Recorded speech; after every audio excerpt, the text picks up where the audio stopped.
नमस्कार दोस्तों, देखिए तो आप सब लोग जानते हैं कि दीपक जलाने के बहुत सारे फ़ायदे हैं और तुलसी पर दीपक जलाने के भी अपने फ़ायदे हैं। लेकिन आपको बता दूं कि ये जो चतुर्मास है, इस दिन रोज़ाना तुलसी पर दीपक जलाने के और भी अधिक फ़ायदे हैं और 5 फ़ायदे तो जान करके आप हैरान हो जाने वाले हैं। जी हाँ दोस्तों, चतुर्मास के पवित्र 4 महीने आषाढ़ शुक्ल एकादशी से कार्तिक शुक्ल एकादशी तक धार्मिक साधना, व्रत, दान और पूजन के लिए अत्यंत शुभ माने जाते हैं।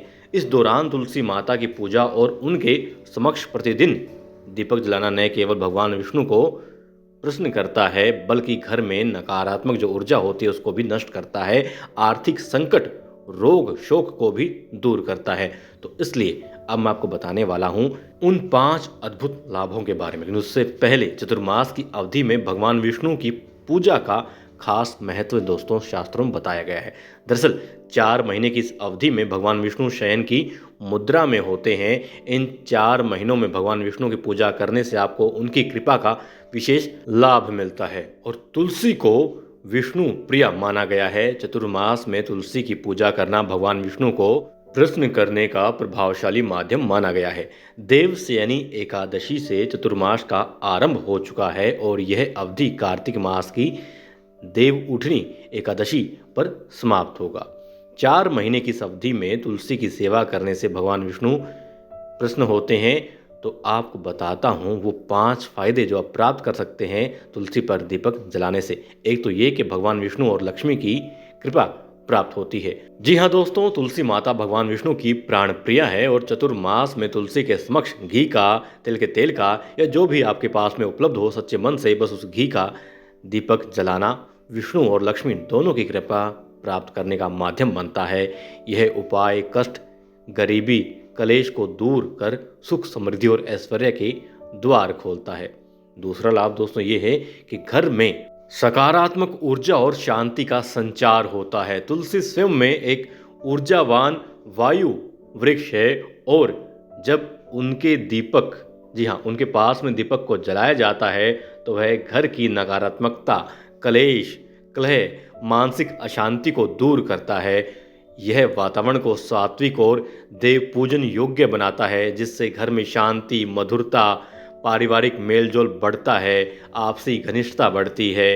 और दोस्तों तीसरा लाभ ये कि धन, भाग्य और स्वास्थ्य में सुधार होता है। जी हाँ, तुलसी पर जलाया गया दीपक ग्रहों की अशुद्धता को शांत करता है, विशेषकर यदि दीपक गाय के घी से जलाया जाए। इससे बृहस्पति और शुक्र ग्रह मजबूत होते हैं, जो धन, विवाह, संतान और विद्या के लिए अनुकूलता लाते हैं। नियमित दीपदान से आर्थिक स्थिरता और आरोग्य दोनों का लाभ मिलता है।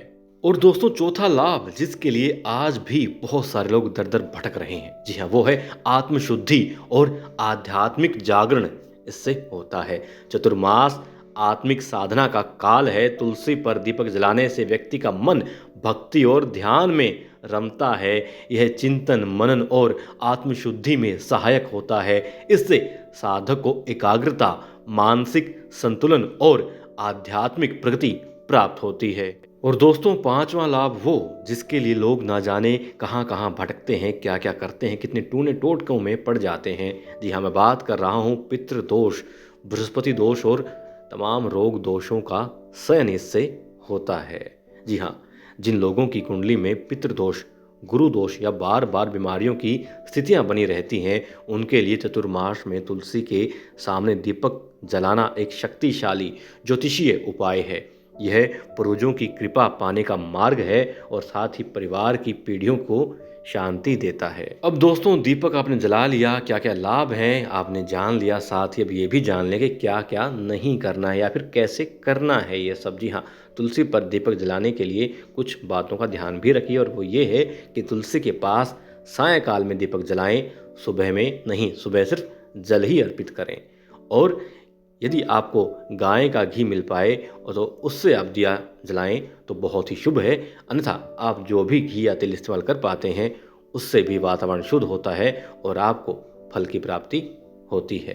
अब दोस्तों दीपक का मुख किस दिशा में करें, तो यदि आप दीपक का मुख पूर्व या उत्तर दिशा की ओर करते हैं तो ये और भी ज़्यादा बेहतर रहता है। दोस्तों यूँ तो मन के भाव ही देखे जाते हैं, लेकिन फिर भी यदि आप ओम नमो भगवते वासुदेवाय या फिर ओम तुलसे नमः मंत्र का जाप करें तो और भी ज़्यादा लाभ प्राप्त कर सकते हैं। इन 4 मास में दोस्तों आप तुलसी के पास दीपक जलाएं और आपकी सारी मनोकामनाएं, सारी शुभेच्छाएं पूर्ण हो जाएं। इन्हीं कामनाओं के साथ में आपके इस दोस्त को दीजिए आज्ञा। जय श्री राम, जय श्री हरि।